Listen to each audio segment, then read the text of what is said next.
I have no idea whether there are rituals for newcomer students here in San Sebastian or in Spain in general. But in Belgium, it is very active. Also in some part of France, very active. Newcomer students get what we call get baptized, which is the equivalent in English students' hazing. That's the term for this practice for newcomers. So this part of what is called costly rituals, which means rituals inflicting suffering to participants, so that they would do something which is painful, which is dolorous. And so there are traditional observations showing that the costly rituals are having heavy psychosocial impact. For instance, observe that when people experience a painful event together, or when soldiers fall together on the battlefield, or you have insiders in some community who have been participating in costly ritual initiation, they then demonstrate high social cohesion, generosity, pro-social behavior, openness to others in general. So this is something which is really bizarre. How come that people who have been suffering together then develop pro-sociality? It's really highly paradoxical. This is nowadays, since a couple of years, very well supported by empirical studies. Two types of studies have been contributing, and taking an example of each of them.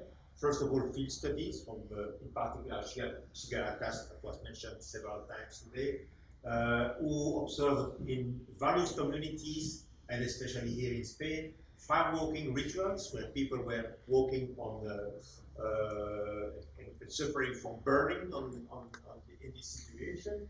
And on the other hand, in laboratory studies, the situation has been tested in experimental conditions by Pascal Jettel and Ferris in particular, in studies in which they induced pain to people receiving this pain in groups.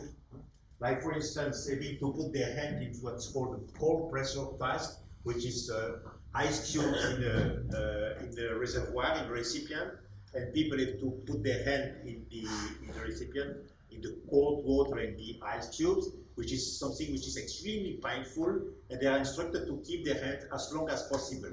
And when it lasts a little bit, then it's really horrible. So they do this either in control situation alone or in group, and after that, social cohesion and psychosocial parameters are assessed. In another studies, there are people eating piments, peppers, very strong peppers, so they really suffer from eating these peppers, and after that they could observe the various effects that were described before: higher social cohesion, openness to other, generosity, and so on and so on. So it's very well established. Now, the question is, why is this happening? And as far as I know, there are at the moment only two models. One model is proposed since many years by an anthropologist who is called Whitehouse, who is a very influential anthropologist, and since, if I remember, in 2005, is repeating this model, this theory, again and again, up to this year. He published a very important paper in Brain and Behavioral Science, and in this paper, at least 5 times, is repeating this explanation according to which costly rituals are an unusual experience. It's highly attention-catching, and after the fact, people are having, when they go back alone in their place, they are having repetitive thoughts, and they try to make sense of this bizarre experience they've been doing. And because of this repetitive reminding, coming back, sort of rumination about the situation, the shared experience, they are having the co-participants in their mind again and again together. And because of that, that would be the cause of a sort of a mental fusion between this representation of the various participants, and that would explain the effect. So it's really an individual, private process explanation of the situation, which in our view is something bizarre because it's coming from an anthropologist focusing on intra-psychic processes and totally disregarding the fact that people who have been through these costly rituals have been experiencing a very strong social situation together with other people with whom they've been sharing experiences and so on. So this is our explanation in line with Durkheim model, Collins' proposition, and the work we conducted together on collective situations. That would be an interpersonal social process explanation, telling that in costly rituals, there are heavily shared emotional experiences that would induce the experience of perceived emotional synchrony among participants, and we would then find exactly the same effect as the one which have been observed in the studies of collective emotional gatherings, which Darío reminded you, and which are expressed again here, compared to non-participants. People who have been participating to collective situation are displaying significantly higher levels of feeling of social integration, positive affect, feeling of self-confidence, self-esteem, sort of empowerment, and adhesion to shared values and beliefs. And also, the higher participants experience a perceived emotional synchrony, like we feel the same, we are one, and so on and so on. The higher their feeling of social integration, positive affect, feeling of confidence, self-esteem, and adhesion to shared values and beliefs. And so, in the first study, we investigated this factor among hazing students. And in my place, the hazing students are experiencing disgusting situation, humiliations, and things like that. It's really heavily unpleasant, and you can see them here. They've been receiving some distribution of goods. Okay, this is happening, so they come, the beginning of the academic year is mid-September, and immediately on the day of the beginning of the academic year, they are taken in hand by older students. It's volunteers, and nobody is forced to do that, but usually it's fashionable among students to participate in that. They want to be part of the group, and so they know that they have to commit themselves, and a good number of them, not far from being all of the students, but a good number of them want to participate. And we measure in 3 times, first baseline data just at the beginning, assessing well-being, so taking inspiration from the former studies, well-being, self-esteem, social integration, and perceived emotional value. Then, in the middle of the situation, we simply assessed emotion using sort of a PANAS or DAS scale, and then we had a number of hypothetic mediators that we put into competition. Stress, of course, would play a role. Thoughts, that's the anthropologist explanation. Social sharing, we thought that this could play a role, but actually we found heavy difficulty with our assessment of social sharing. It was assessed using 7 items that we use to employ in most of our investigation, and which usually are extremely good in very good complex alpha. And here, we never could achieve a satisfactory alpha, and there's a good explanation to that. Is the fact that the student, we discovered this later, students are explicitly instructed by older students that everything which happens should be kept secret. So then when we ask them, did you talk with someone about what happened in the hazing situation, they don't know what they have to answer. And so we skipped that. And finally, perceived emotional synchrony with a 6-item scale assessing we feel united, we felt together, we felt the same emotion, etc. And then time 3, at the end of the hazing situation, that was end of October, after the delay of some 6 weeks, let's say, we reassessed well-being, self-esteem, social integration, perceived emotional climate. We added pro-sociality, and we also add the emotions here. And we again assess stress to be able to see whether there was an increase of stress during the hazing situation, to check whether we really added something which is, in a sense, costly. So we had, all in all, 120 students who answered all the scales along the process. And here are the results. First of all, is there an impact in terms of emotion? First of all, the assessment of level of stress, assessed for 3 items, anxiety, stress, and intensity. And you can see time 2 and time 3, that there is a highly significant increase of level of reported stress from time 2 to time 3. Then, with regard to emotions, we factor analyzed our various adjectives for assessing the emotion, and we got three factors. The first one, positive emotion, joy and pleasure. The second one, anger and disgust. And the third one, sadness and fear. The second and the third did not discriminate time 2 and time 3, but from time 2 to time 3, we had an enhancement of feeling of joy and pleasure, showing that both enhancement of stress and enhancement of pleasure were characteristic of the emotional situation of these students. And now, the evolution of the dependent variable, do we have an effect?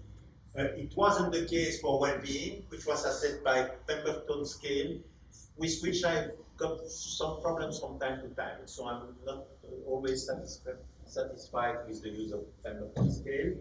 Self-esteem, huge enhancements of self-esteem from time 1 to time 3. Social integration assessed using the circles, very high, very nice increase of social feeling of social integration. And then perceived emotional climate assessed with solidarity, confidence, anger, hostility, fear, anxiety, sadness, and joy, confidence. And you can see that for part of the scale, we have an enhancement here, higher solidarity, higher feeling of confidence perceived in the group, and lower fear and anxiety, which is in line with the enhancements of self-esteem or empowerment of participants.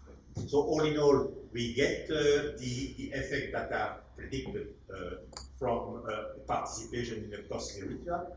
And now the question is, what is observed with regard to our mediators, our hypothetical mediators? We have here the three predictor variables: stress, the anthropologist view, White House thought, and then perceived emotional synchrony.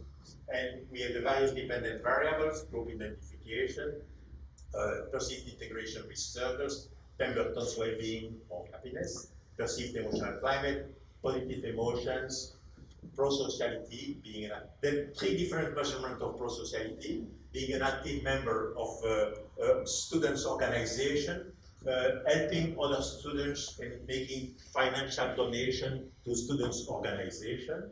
And you can see that with regard to the first predictor, we have some good prediction by stress for only two variables. So none of the relationship came significant. And finally, perceived emotional synchrony was able to significantly predict and in a strong manner virtually all the dependent variables. So all in all, I think that the conclusion is clear. As far as this study is showing, perceived emotional synchrony is the explanation, and it's not the case for the thoughts proposed by White House. So we could conduct a second study 4 months later, taking students in their classroom situation and asking them to complete questionnaire, with part of the students having been participant in the hazing situation, and another part of the students did not participate, so we were able to compare these two groups. So that's, let's say, sort of a time 4 in this study. In February, so 4 months later, we assessed, again, among these participants, 142 in the classroom who did participate to hazing, 116 who did not participate. And in addition, we had among our respondents here, 43 students who had been responding to all the scales from the beginning. So we lost some 80 of them, and at least on those one, we could again check the effect of our mediators. So we'll first develop on the effect of participating or not participating to hazing, and then we will check the prediction for the various mediators. This is firstly the comparison of control students versus those who have been participating to hazing. The first one in blue, the second one in red. No effect for positive effect, but we have a lower negative effect among students who participate, a lower feeling of loneliness, a higher feeling of well-being, higher self-esteem, higher social support, higher life satisfaction, and higher feeling of social integration. All in all, as far as this study is concerned, it seems to be of important benefit for students to participate in this case. I would feel more comfortable asserting that if we would be able to have an experimental study in this domain, and we would be the master who could assign students to be either a participant or a non-participant. This is, of course, extremely difficult to achieve considering the moral, ethical concern that we are sharing in this domain.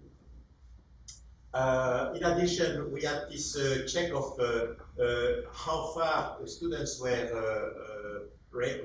feeling identity fusion with regard to 3 different types of partner: fraternities and sororities, students' organization. You can see that there is a huge enhancement from compartment control to participant for the fusion with regard to students' organization. It doesn't work for classmates, which means that the co-students with whom you are today, it doesn't change your situation. So it doesn't mean that you are going to be closer to your co-students. But with regard to the university, those students who participate in the hazing feel themselves as members of the university much more than the people who didn't participate. So in terms of social integration, we have 2 nice effects. Probably it's not of benefit for the studies of the student, but for their participation in the life of the university are probably quite important. And finally, we had these 43 students with whom we could check again the predictor variables. Now assessed quite later, sorry, it's not, that's assessed at time 2, and here it's assessed at time 4 in February. So again, measurement. And you can see that stress is having some role, but light, thoughts, no prediction at all. And again, 4 months later, synchronization is playing a good role in predicting the effect. Okay, that's it. Thank you for your attention. Thank you.